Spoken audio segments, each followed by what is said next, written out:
Hi everybody, happy October 4th. Boy, this month seems to be going by pretty quickly, isn't it? I don't know. I guess it's relative, but to me it seems to be going by pretty quickly. So what I thought I'd do, I said in my other video I'm going to do like kind of theme things or, something very particular, can't think of it now. Like not off the cuff. Well, I probably will. That's my style, off the cuff, but kind of like, I don't know. Can't think of it now, so just watch and see whatever comes out of my mouth. But I want to share some stories about my mom because, like I say, this is the month will be her birthday on the 5th, and I have a video, which actually I'll probably tell you the next day about that video. Yeah, I'll tell you the day after. But anyhow. I've been watching some of those prepper channels, which I didn't watch for a while because these people, they scare you a lot because they obviously have a ton of money and they can buy these whole house generators and whatever, This year, worse than ever, I'm scared about losing power in the winter because not only in the summer do I have a problem with, the heat, my body can't tolerate it. In the winter, it's the same problem. I could get hypothermia as fast as I could get heat stroke. And so that reminded me of when we had, we've had several power outages. A couple of these channels were talking about that, oh, they usually last a couple hours. We've never had a power outage that's just lasted a couple hours. The only thing we might have had were the lights flicked on and off. But when we have them, they last, I think the shortest was about 6 hours. But I remember long ago in my first marriage, I don't know, it seems like everything happened in my first marriage. But it was a winter morning and, getting up, getting the kids ready for work. Yeah, my kids, I sent them to work instead of school. For school, I meant to say my first husband had already gone to work. So I was getting the kids up in the morning. And in the winter time, my mom would sometimes call me. She'd listen to the TV to hear if like schools were closed. Our district, sadly for my children, hardly ever closed. They were the last district that closed. But if they did, she would call me so then, I wouldn't wake up the kids. So they could fall right back asleep. Where the second set of kids, if you had woken them up, that's it, then they're up.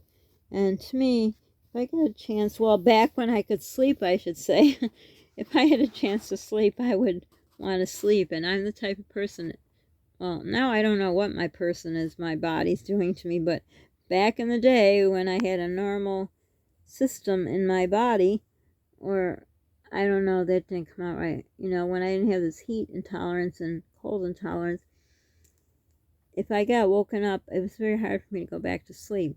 But anyhow, so she would always call so I wouldn't bother to wake up the kids so they could sleep. So one morning I'm, getting the kids ready, and I heard kind of weird noises outside, like kind of crackling or whatever, and I just thought, sometimes we get hail, or we get grapple, I think it's called. Gotta wait till winter to always hear grapple, I think. But I thought it was something like that. So I'm just doing what I do, getting the breakfast ready, French toast or oatmeal or, whatever. I don't think I ever made, I would have made hard-boiled eggs, but not like eggs and bacon on a school day because mornings and I don't agree. But I did make always hot cereal or, like I said, pancakes, waffles, something like that. So I'm doing my thing. The kids are like, come on, get up, because they weren't ones to get up. They took after me for sure, the first group of kids. So, as I'm in the kitchen, the phone rings, and I thought, well, that's kind of odd, because usually my mom would have called by then if there was no school. So I didn't even think it was her. I don't know what I thought it was. So I answered up, and she says, oh my gosh, do you see what's going on outside?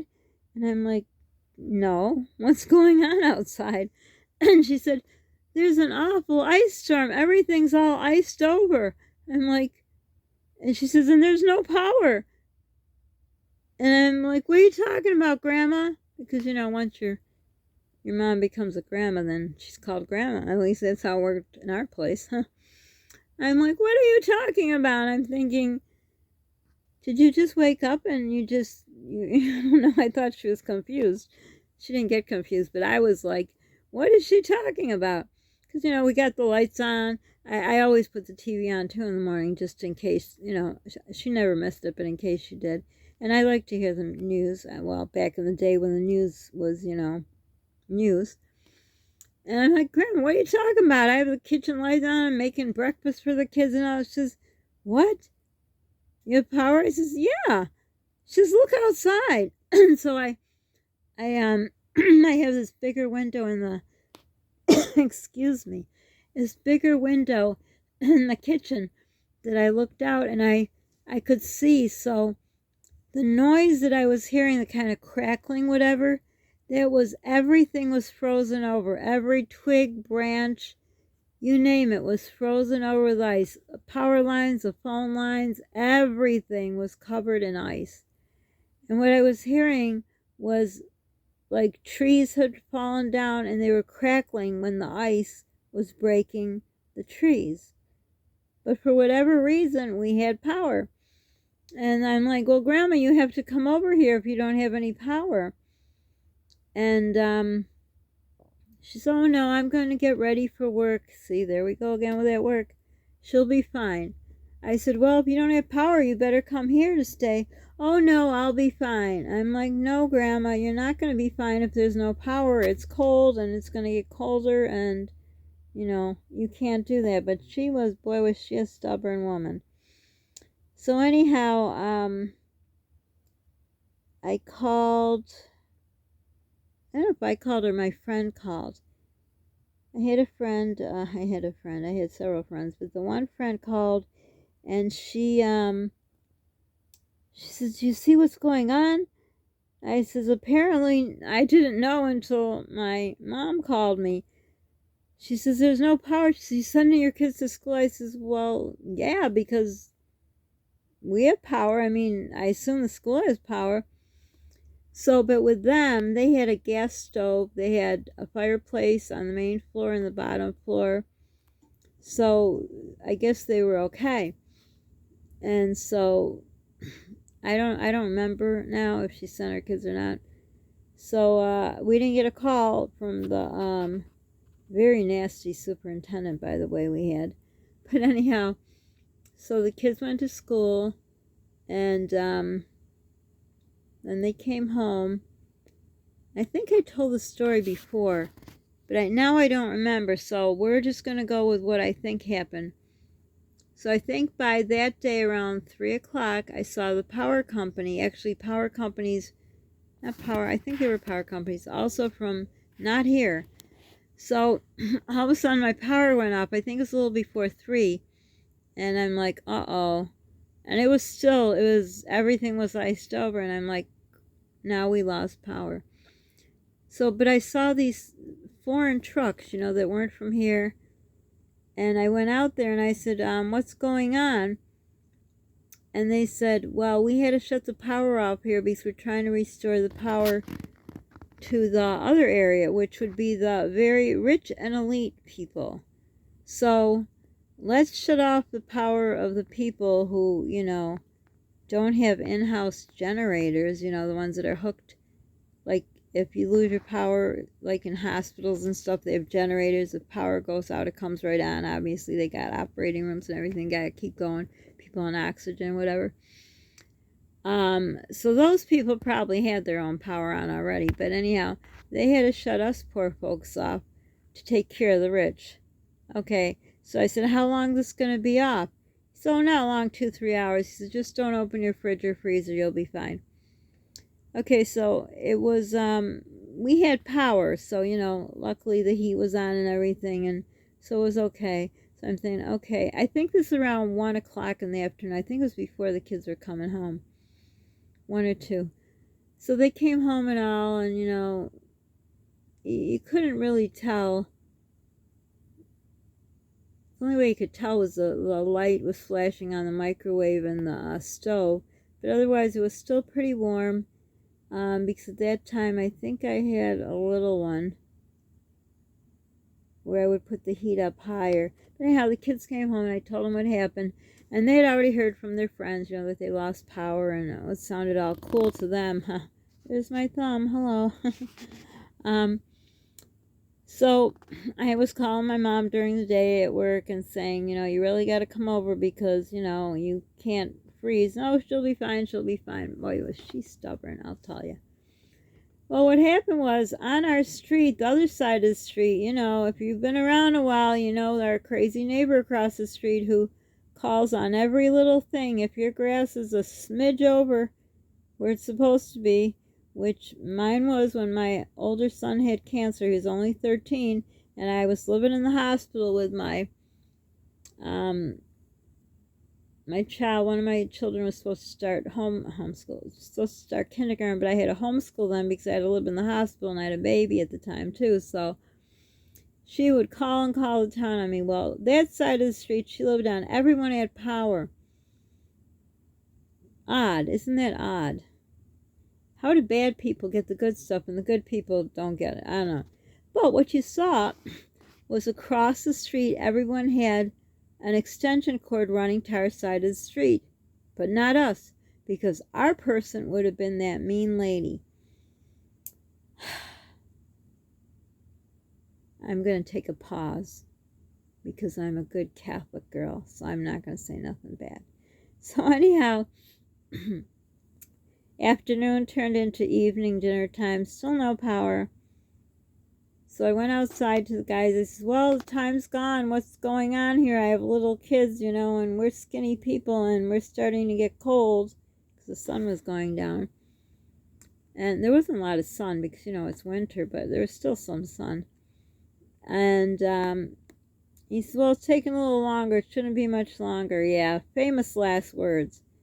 So, I had called my husband at work, and he was trying to find someone if they could get us a generator, but I guess, by that point, the people who had lost their power had got all the generators. He was trying to, actually went to the stores looking for, it would be the kind that you could put outside. At the time, I don't think we had much snow because you can't put outside generators in the snow. I don't know 100%, but I'm pretty sure you can't. So we didn't have enough snow that would cover it. And those kind of generators you cannot put in your house because then you'll get carbon monoxide and poisoning and die. But they were gone. I mean, they were swept up. I tried to call a hotel. I didn't call before because, they said a couple hours. And back then, like I said, we weren't rich, but we could afford to bring our children to a hotel so they wouldn't freeze to death. But the hotels were all taken up. So I'm like, I don't know what we're going to do. So I don't remember what he said. But, what could you do? There's nothing you could do. And again, I'm trying to talk my mom into coming here. So we figured we'd all just be in the living room. And I would turn on the stove, the oven, and leave the door open. And that's the closest place. Or we'd all be in the kitchen. I don't know. But we'd all be in the same room so there'd be body heat. But let me tell you, it got cold. The temperature drops, and it was freezing. And like I say, us being thin, I was really very, very thin back then. Again, it's in my genes. It's a curse. So I was the first one freezing. Somehow the kids, even though they were thin, I don't know, kids are kids, they're always moving around. So I was shivering like nobody's business. So, I don't know how we made it through the night. And so the next day, I sent the kids to school because I figured at least they'd be warm. And I called my friend and I said, well, the story that they shut our power off, turn other people's on, and ours isn't on, and I got a feeling it's going to be a long call. She says, well, you have to come over here. And she had 4 children, and her husband was studying for the boards to become a doctor, and I thought, we can't burden them. No, you have to come. And they came from another country, actually, and we were their first friends here. So we were came very close very quickly. And in fact, they became godparents to my one son. So I didn't want to burden them, and then she says, how about your mom? I said, she didn't have power. Well, they have to come too. I said, oh, I can't get her out of the house. She lost power. So I said, well, let me see. Let me call around. So I had called around and asked my, okay, this is going to be, maybe I'll leave it till the next video for the next, well, the next day will be about my mom's birthday, and the day after, maybe I'll do 2 videos. I'll explain about the video I made, and then I'll explain the rest of the story. So this may be a week long of, like I said, I'm going to do specific kind of vlogs. So this will be the ice storm of, I don't remember what year, but it was horrible. So, yeah, I think I'll leave it for the next part because I'm already into a long story here. So I don't want you to be bored with a long story. So I will just give you the next part on the, probably the 6th. I'll do one video, or I'll start a video with explanation of what, that part will be funny. About, well, not the video about my mom, but I don't know what I'm saying. You'll see. So, it'll probably take, I don't know, the rest of the week to finish this story. Maybe a little longer, but we'll see. So that's where we're left. They offered us to come over. I didn't want to burden them. And stay tuned for the rest of the story. So for now, don't forget to subscribe, hit the like button. It helps the algorithm, which puts our videos out there, which helps grow our channel, which would really help because I'm getting kind of nervous. I wish I had a generator, especially now with my body not being able to withstand cold either. I mean, I have a letter from the doctor, but our power company doesn't help people anymore like they used to. But stay tuned for the story because it gets very, very interesting and odd at times, shocking to me. Like I say, in bad times you find out who your friends are. So for now, be kind to people you don't know what they're going through. Be kind to yourself. If you have any stories to share about power outages, if you've never had one, I hope you never do. We also had one in the summer. I could talk about that too. Now neither is good for me. They're deadly for me both. But prior to me getting whatever's wrong with me, I would rather have a power outage in the summer because you can at least sweat and cool down your body, which those of you who have been following me, my body stopped sweating over a year ago. So at least you can sweat, but in the winter, it's just, you just can put on so many clothes and you just can't warm up. And for me, I am at grave danger of getting hypothermia. So anyhow, stay tuned for the rest of this story. It will be like sort of a story, a book, a trilogy. I don't know. We'll see what it turns out to. Do something nice for yourself. Stay safe. And thanks for stopping by. And I'll see you the next time. Bye for now.